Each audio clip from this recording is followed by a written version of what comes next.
Hello and welcome to today's live on Facebook. I'm on LinkedIn and I'm on YouTube as well. So how is everyone today? My name's Pete Rushmer. I'm the founder of Flagship Partners. We are a training and consultancy business that helps support fleet operators stay compliant. There's lots of other things we do, but that is one of them. And today I'm here specifically to talk about driver CPC training and what it takes. What does it take to be a driver CPC trainer? It's something that I've been doing for a number of years now, and I'm sure there's people who have been out there doing it for many years, and I'm sure they're very experienced too. So it'd be fantastic to hear from people in the comments if they've ever delivered CPC training. What's their experience? How do they find it? What's their background? How did they do that? And join the conversation today. But the key thing, hopefully you're here because you're interested. Maybe you want to deliver more training. Maybe you want to deliver driver CPC training. You want to know sort of what it takes, what it involves. And this video is going to be just for you, really. So I first started out delivering driver CPC back in 2018, not long after I'd founded the Flagship business.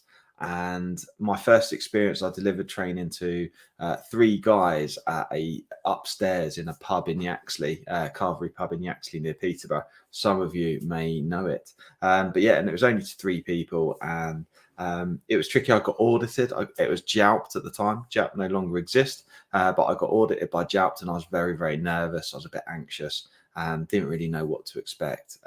So those that have done driver CPC training, it can be quite nerve-wracking, but it's really important that we help people prepare effectively to be able to deliver driver CPC.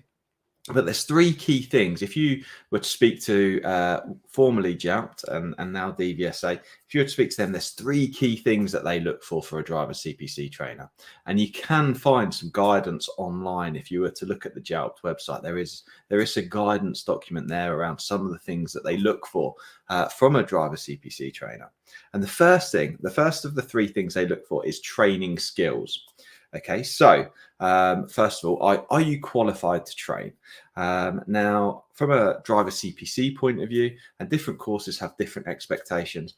Best practice and recommended practice for me, and it's part of it's on the guidance there, is to get an AET level 3, which is what's called an award in education and training level 3. There are a couple of options available out there, and it's worth having a look online. It's not something that Flagship offer, but that is a suggested training course that's very useful for people who want to go into education and training, particularly for adults. Now, the course can be actually a bit dry, but it talks about learning styles. It talks about different ways to get people to engage. It talks about icebreakers and different things that you'll have seen great trainers do. But what I would say is if you've ever been on any training course, think about the things that the great trainers have done, and you can start to emulate those things. And obviously, if you've had a bad experience training before, then it's good to make sure that we don't follow those things. But the key thing is to look for training skills. Now, you can have the AET level 3. That's a great route to go. It's not a mandatory requirement. You can do a train the trainer course. One of the things Flagship Partners has been offering recently is the Driver CPC Consortium with a train the trainer course. And what we do is we prepare people specifically to be able to deliver driver CPC training, and that is a specific driver CPC train the trainer course. And I know there's numerous other businesses out there that will offer a similar or alternative training course, but it's really important to have training skills. And I do believe that they will accept people's experience. You know, people who've been training for a long time. The entry level is potentially not as high as what we'd like it to be for driver CPC. So it's really important we drive engagement. And in the spirit of CPD, I really do recommend that people do as a minimum a train the trainer course. And if you were interested, I'd be happy to have a chat with you about that. Now, training skills isn't just learned by sitting and listening. Training skills are learned by delivering. It's a little bit like learning to drive a car. You learn once you're in the saddle and you're cracking on and doing the role, because you'll learn as you go. You'll get asked questions. You'll maybe have a bad experience or some challenging feedback, and you have to adjust as you go. So one of the things that I think is really important for a good quality trainer is to have really high levels of emotional intelligence. and to have a lot of empathy for their learners as well. One of the best trainers that I've ever worked with is Maggie, my partner and business partner. She's a fantastic first aid trainer. And one of the things that she does really, really, really well as part of her training skills is she makes people feel really comfortable when they first come into a class. And the reason she does that, she hasn't been trained by anyone to do that. That's something she does as a person. And the reason she does that as a person is because she knows that in the past she's been on training courses, and sometimes it can feel a bit awkward, it can feel uncomfortable. So she makes a real point of making sure that people feel really comfortable with their environment, they feel really comfortable with the people that are around, and to make sure that she drives engagement through the training session. She's really great at doing that. So training skills are really, really important, as well as being able to make people feel comfortable. Training skills is about being able to explain things coherently, effectively, and articulate things in a meaningful way. And people learn in lots of different ways.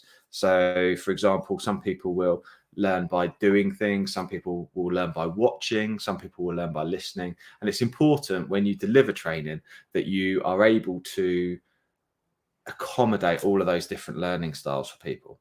And it's something that we look for our consortium members, to make sure that they can demonstrate those skills, as well as being able to answer questions effectively. And that is the core sort of training skills, is being able to really engage people and get them interested. So absolutely vital skills for training. That's numero uno. So potentially, based on that, if you can talk to a room full of people and you can not waffle on, and I'm sure there's people listening going, well, I've been on Driver CPC Trainer, and I have too, where people have just waffled on. But the more engaging you can make it, asking great questions of the audience, it's a really great training skill. Being able to ask great questions, being able to structure a training session well, and being able to create activities, make training interactive. Because using different resources, using different skill sets, that's really important. And the other thing is setting boundaries as well. Being able to control a training environment is a really, really vital skill, which is something that we can train and is covered as part of our Train the Trainer course as well, including presentation skills and speaking to people. When I first decided to go training, one of the things that I did was I joined a Toastmasters group. And I learned to do, I did speaking through Toastmasters, and I learned a lot about ums and ahs, and I learned about how to do what's called table topics. So you'd have to get up for 2 minutes and just talk about something totally random, totally unprepared. And there's lots of things out there that can help support that, and to help support the training skills, practicing public speaking, those kinds of things. And the thing is the thing to remember with training skills is actually it takes a different skill set training in person, and understanding the energy you bring as a trainer, understanding how you utilize that, and then going to training online. You have to bring a different type of energy. You have to utilize your hands and the way you speak and eye contact, and how you verbalize things in a different way as well, to help people to understand what it is you're talking about. So anyway, that's training skills. That's the first thing that you'd need and what it takes to be a Driver CPC trainer. The second of the three things is having subject matter knowledge. So when we send Driver CPC training courses to the DVSA for approval, one of the things they ask is, what are the prerequisites or the prerequisite knowledge that a trainer would need to be able to deliver that course? And the reality is it varies depending on the course. So a good starting point is obviously driving experience. So if someone's got driving experience, that's great. They're going to have some subject matter knowledge. If, for example, you were going to deliver training on how to do walk around checks and how to defect things and what to look for mechanical issues and those kinds of things, then it'd be great if you were, if you'd got a background as a mechanic or as a vehicle fitter or something like that, would be great too. But also, if you'd been a driver for a period of time and you've done walk around checks previously, again, that would class as some subject matter knowledge. A really useful qualification for Driver CPC trainers to have would be their being operator CPC holders. So being a transport manager, a qualified transport manager. That is a really great qualification for a wide range of the different syllabus areas for Driver CPC. And if you were interested in the broad range of Driver CPC syllabus areas, that again is also available online. There is a wide range of areas that can potentially be discussed. And what we look for is subject matter knowledge that relates to the course that's being trained. So, for example, if someone's going to be training driver hours, it'd be great if they had a lengthy experience of driving, using hours, being able to demonstrate roles where they'd utilize that, or potentially as a transport manager where they've had to manage drivers with their driving hours, they've had to analyze tachograph data. That kind of stuff is all going to be very useful subject matter knowledge.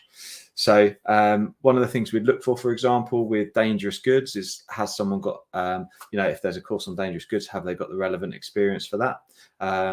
For example, for first aid training, to deliver first aid training, you need to have a relevant first aid at work qualification and an AET as well. So subject matter knowledge is a requirement. I'm trying to think of some of the other courses on the hoof that we deliver. Particularly things like O license awareness or protecting the O license, those kinds of things. It'd be great if you've been a transport manager. That would be the kind of subject matter knowledge that you would need. Talking about safe loading and those kinds of things, you need to have a good understanding of what the guidance is from the DVSA around safe loading.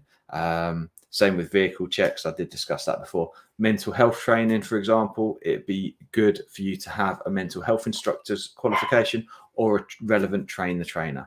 I'm just going to go and shut my door because the dog is barking. So one moment. Hopefully that'll have improved. So apologies for that. But there we go. They say not to work with children or animals, and here I am with the dog in the garden. It's quite warm today, so I had the door open, but I won't sweat too much now because we're coming towards the end of the session anyway. So the second area is subject matter knowledge, and if you want to look specifically at that, it is part of the guidance. So have a look at what the suggested subject matter knowledge requirements are. Is a recommendation. The third thing is experience relevant to the course. So that comes with the subject matter knowledge area. So the second area is about qualifications and what qualifies you. The third one is what experience do you have? So talk about the experience that you have. I would suggest that it's not a great idea to go driver CPC training if you're a bit green in the industry. Before I went training, I'd been in the industry for, I think, 14, 15 years, working around heavy goods vehicles, managing vehicle operations, driving, those kinds of things. So it's a very, it's very important to have a level of experience. Now, some people listen to that and go, "Oh, I don't think I've got the experience." But sometimes people will underestimate their experience. And one of the things that I find really interesting is the people who sometimes people will believe they'll be great trainers and they've got loads and loads of experience and those kinds of things. And actually, they may not be as good as sometimes the people who really question themselves and whether they've got the relevant experience. Sometimes they may make the best trainers because one of the things is if you struggle with something, it's a fantastic skill to be able to explain that to other people because you know that you struggled with it. So you knew the way you got to grips with it. So I think it's one of the things that really helped me over the years delivering driver CPC training, particularly things like driver's hours, for example, is it's really helped consolidate my knowledge around the subject matter because I've had to be on the ball and I've had to have that expertise to be able to deliver it. And the other beauty is that you get asked some great questions sometimes, and you need to be able to be on your toes to be able to answer those questions as well. So experience relevant to the course. What course is it you're teaching? If it's driver's hours, do you have experience of using a tachograph? Do you have experience of doing manual entries? Do you have experience of running a transport operation and planning, for example, and dealing with drivers following infringements and analysing tachographs would be the great experience for that. Have you got experience of doing walk around checks, managing a defect management process? Those things are really, really important when it comes to that as well. So anyway, I hope that that's been useful. If you're thinking about being a driver CPC trainer and delivering your own CPC courses or applying to become a driver CPC trainer, do get in touch with me. I'd be more than happy to have a conversation with you around your experience and your skill sets and what you're looking to do. If you're interested in delivering your own driver CPC training as a business, or if you're an operator looking to deliver driver CPC training, again, please do give me a shout. We've got options available to either deliver CPC training for you or for you to join Flagship Partners as a consortium member as well, which may be a great opportunity for you too. So thank you very much for listening. I hope it's been useful. If you're interested at all, please do get in touch. Thank you. Bye-bye.